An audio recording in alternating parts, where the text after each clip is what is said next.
¿Por qué realizar el screening? Bueno, desde en la mañana se estaba hablando, la importancia que tiene que lleguemos temprano con el paciente, no solo en la enfermedad que esté llevando a cabo toda la patología o los síntomas del paciente, sino también en ver estas sesiones multidisciplinarias que tenemos que hacer. Como yo les contaba ya ayer, fíjense que cuando hablamos del pulmón, la enfermedad pulmonar intersticial secundaria a enfermedad autoinmune, pueden ver en las columnas que en diferentes países no somos los neumólogos quienes hacemos solamente el diagnóstico. Un porcentaje similar es por los colegas reumatólogos y un porcentaje nada despreciable también por los internistas. Entonces, de aquí que si la enfermedad es intersticial y no es autoinmune y no es FPI, pues ahí sí es responsabilidad más del neumólogo y del internista, pero una enfermedad autoinmune vamos compartiendo casi el mismo porcentaje en sospecharla o no. Y esto, como ayer les platicaba también, nosotros hemos aprendido mucho de la fibrosis pulmonar idiopática y entonces todo lo comparamos con ella, porque hemos aprendido, esa fibrosis pulmonar idiopática es la que más tememos que tenga el paciente, porque sabemos que va a ser progresiva y sabemos que la letalidad va a ser alta. Sin embargo, también hemos aprendido ya desde hace algunos años que depende cuánto tiempo nos tardemos en hacer el diagnóstico, la sobrevida que vamos a tener en el paciente. Ven en esta gráfica de Kaplan y Myers cómo la sobrevida impacta en la línea negra si nosotros tardamos 1 año en hacer el diagnóstico, pero miren la roja si nos tardamos 4 años en llegar al diagnóstico del paciente. Entonces aquí el tiempo es sobrevida. Y eso es lo que voy a querer transmitirles en los siguientes minutos. Sin duda, en enfermedad intersticial, como ayer lo platicamos, tenemos problemas desde el paciente, desde los médicos generales o de primer contacto, los hospitales neumológicos y ni hablar en los hospitales ya de tercer nivel o especializados en enfermedad intersticial.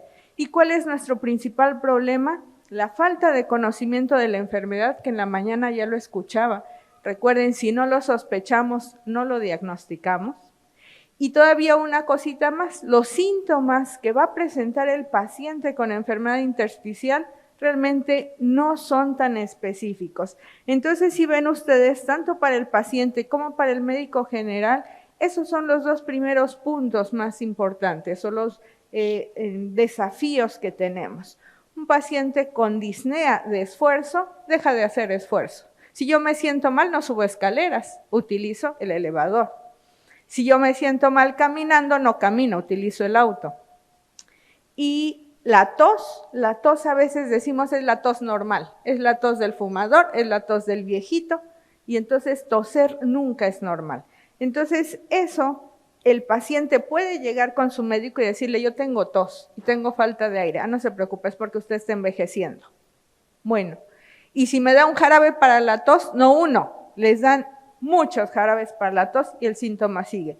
¿Qué nos lleva a eso? A que el paciente va a perder confianza en el médico, va a tener un subdiagnóstico y el médico también se desespera y dice, ay, no se le quita la tos, no sé qué tiene, pues en vez de referirlo, no, es normal.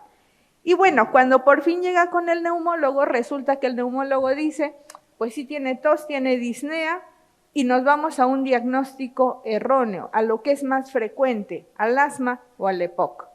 ¿Fumó? Es que usted tose por el fumar, ya ve, es su culpa, punto.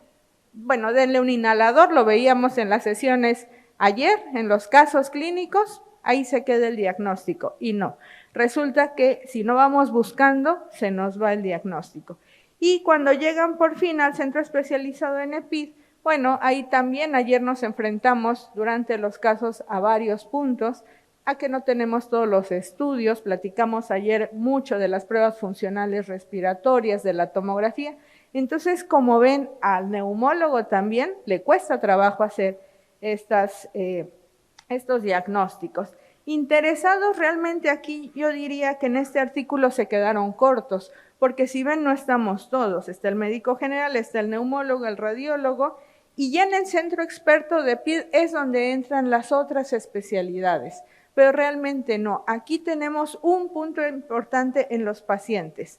Aquel paciente que también veíamos ayer en un caso muy claramente, un paciente que iba refiriendo algunos síntomas y que si no los sospechábamos, pues no les dábamos importancia. Entonces, con esto yo quiero decirles que realmente tenemos que sospecharlo porque ya dijimos tiempo, muerte.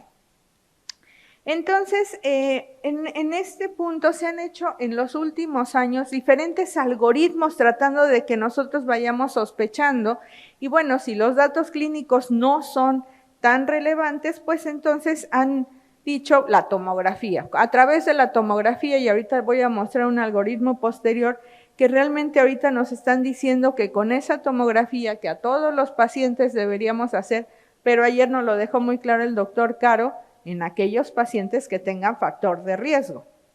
Y nuevamente, viendo que la exploración física, recordar un poco que la manera más fácil de hacer screening en nuestros pacientes es auscultando. Entonces, si ustedes oyen algo raro, pues mejor que lo vea el neumólogo y que nos diga si es algo importante o no. Y bueno, a nosotros nos tocará determinar si sí estamos ante una enfermedad intersticial clínica o una subclínica, o de plano no hay una enfermedad intersticial, pero sí otra afección, como ayer lo vimos también en un caso, que no todo es intersticio, pero sí puede haber algunas enfermedades que asemejen y nos engañen.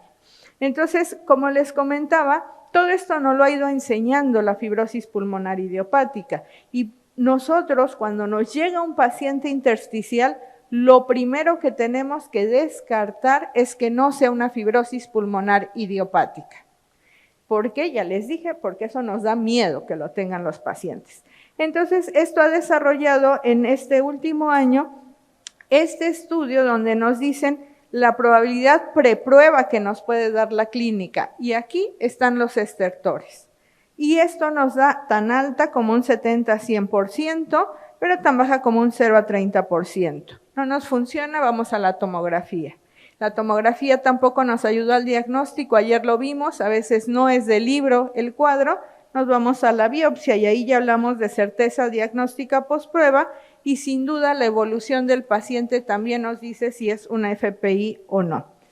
En esta tabla también muestran qué datos en verde tiene el paciente pensando que es FPI. Pero qué datos ya nos dicen desde el inicio no es FPI, ve buscando otra causa secundaria. Y aquí importante de las cosas que he aprendido ayer y hoy con ustedes es que el género femenino ya de entrada nos hace pensar en otra cosa y pacientes jóvenes. Entonces, si tenemos esos datos, pues no nos vamos sobre FPI, ya vamos dándole la vuelta a los estudios preprueba y vamos pensando en otras cosas. Estas tablas de tipo semáforo se han utilizado mucho a partir de fibrosis pulmonar idiopática porque es una manera de ir completando nuestro rompecabezas. Nosotros realmente cuando tenemos a un paciente enfrente vamos cumpliendo diferentes datos y con ellos determinamos si puede ser esta enfermedad intersticial o no puede ser esta otra. Y realmente los que estuvieron ayer en las discusiones de casos, si ven es eso, ir sumando datos, por eso es que cuando hacemos ateneos y revisamos hacia atrás, todos tenemos que comentar. Pero realmente cuando tenemos al paciente enfrente, pues ahí cuesta trabajo y es de donde es de utilidad este tipo de tablas. Y para el tema que hoy tenemos, realmente en estas tablas que buscamos nosotros, los cuadros que ven en rosado. Aquellos que por la clínica, que por la tomografía, que no nos completan los datos de fibrosis pulmonar idiopática. Y como les decía, el tiempo, la conducta que tenga la enfermedad va a ser muy importante también. Fibrosis pulmonar idiopática tiene una progresión en meses o años y en cambio las secundarias nos permiten tener tiempo. Ayer también lo comentamos en los casos, a veces no es tanta la urgencia. Si es una secundaria, podemos tomarnos un poco de tiempo para ver que recupere el paciente o que estabilice la enfermedad y entonces esperamos que el problema pulmonar también se controle. Entonces, a manera de ejemplo, les muestro rápidamente cómo se utilizan estas gráficas de semáforo. Si tenemos nosotros a una mujer, ya decía, de 63 años, que nunca fumó, pero que a la auscultación tiene crepitantes velcro y por eso es que llega con el neumólogo, pero no tiene ningún dato clínico de enfermedad autoinmune, la serología es negativa, tenemos restricción en las pruebas de función respiratoria y tenemos un inicio insidioso. Realmente, si ustedes ven, nos vamos a la tomografía de entrada porque no puedo decir qué es. Y de ahí la tomografía, pues resulta que nos dicen es un indeterminado. Ya no tenemos hacia dónde movernos mucho, no cumple para FPI, pero puede ser una secundaria, el interrogatorio no me dice nada, vamos a la morfología. Y entonces la morfología nos dice también, pues es indeterminado. Y ahora vamos juntando, pero no nos da para alguna enfermedad idiopática. Bueno, vemos la evolución de la capacidad vital forzada, y les decíamos ayer, ¿por qué capacidad vital forzada? Porque es la que es más repetible y que podemos confiar más en esa prueba. Bueno, ven ustedes ahí cómo hay una estabilidad del paciente, entonces pues es una secundaria y nos vamos al esquema rosado. Pero entonces si vemos, ya cuando estamos frente a pacientes que tengan, que es los que más bien ustedes ven y nos consultan a nosotros, son aquellos pacientes que tenían ya una enfermedad diagnosticada y de un momento a otro empiezan algunos síntomas que nos tienen que hacer sospechar NPID. Y aquí en esta corte vean cómo separaron y compararon el grupo que hacía intersticial contra aquellos que no hacían intersticial, y quiero llamar la atención de ustedes, vean la disnea, el porcentaje que tenían esos pacientes, vean también en este caso disfonía. Y cuando vemos cuáles son las enfermedades, ayer también lo platicábamos, vasculitis de riesgo para pensar en algo intersticial, miositis también. Entonces, en este pensar en los riesgos que tenga mi paciente es como sospecho o no la enfermedad. Y cuando vemos pues las pruebas de función respiratoria, claro que nos va a hacer una diferencia y nos va a decir si hay una afección intersticial o no, y la tomografía en el 100% nos dirá si estamos apoyando este diagnóstico o no. Y entonces en los patrones tomográficos, ayer también al cansancio lo estuvimos platicando, la neumonía intersticial no específica para nosotros, es como muy clara o nos hace pensar que puede haber alguna enfermedad reumatológica y seguida del patrón usual o del probable usual, como ven ustedes aquí. Y entonces, por eso es que les comento que la tomografía en estos últimos años ha tomado un papel importante para nosotros, aún no el ultrasonido pulmonar, pero seguramente lo vamos a empezar a ver. Aquí, a partir de la tomografía, si no vemos intersticio, quedamos que los pacientes que tuvieran riesgo, pues habrá que seguirlos. Habrá que seguirlos con la clínica o con las pruebas de función respiratoria. En el momento en que ayer lo revisamos también, nos cumple algún criterio de fibrosis pulmonar progresiva o los 2 de 3, volvemos a repetir la tomografía para ver si ya se presenta. Y de nuestra parte, si en la tomografía ya tenemos cambios intersticiales, entonces determinamos si hay una enfermedad clínica o subclínica y a partir de ahí vamos haciendo el seguimiento. Si ven ustedes, en la parte inferior dice tratamiento con terapia inmunosupresora.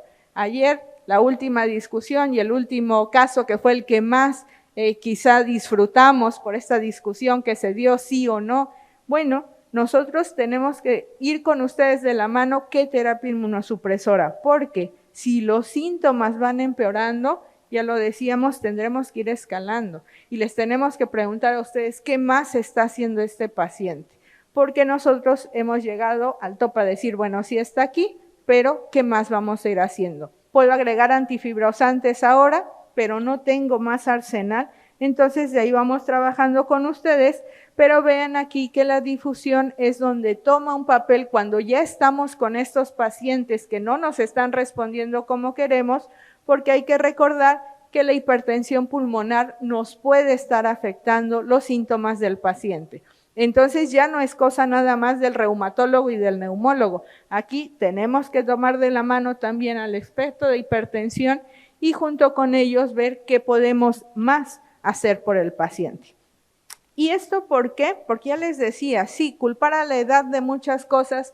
México, al menos ayer que veía la gráfica de ustedes de las edades, quizá nosotros ya nos estamos envejeciendo más que a la población que yo vi de ustedes. Entonces ahora este es un tema que ha tomado relevancia y en mi centro, en el INEP, llevamos una corte de envejecimiento y estamos aprendiendo cómo envejece el pulmón, pero no solamente nosotros, también hay estudios poblacionales que han visto y que aquí les muestro en estas gráficas nuevamente de sobrevida, cómo el hacer el diagnóstico a más edad y por más tiempo nos puede influir en esa sobrevida. Entonces, aquí quiero mostrar sobre todo las dos últimas gráficas de los 70 y de los 80 años. Miren cómo el verde, que es la enfermedad intersticial, se va separando muy del inicio, pero cuando tenemos una enfermedad intersticial junto a una enfermedad del tejido conectivo, prácticamente esa sobrevida se amplía mucho y les va peor a los pacientes. En este mismo estudio lo separaron por enfermedad y pueden ver ustedes aquí cómo dependiendo de la enfermedad es la sobrevida, sobre todo cuando no se alcanzan las terapias que ahora hemos estado revisando, y si lo ajustamos por la edad, pues eso va a cambiar más.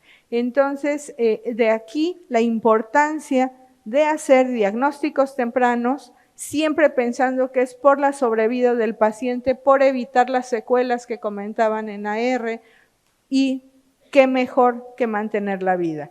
Y sin duda, esto nos lleva a que tenemos que seguir trabajando en conjunto, no solo como especialidades, sino como países, sino como continentes, y yo nuevamente agradezco mucho la oportunidad de estar con ustedes. Muchas gracias.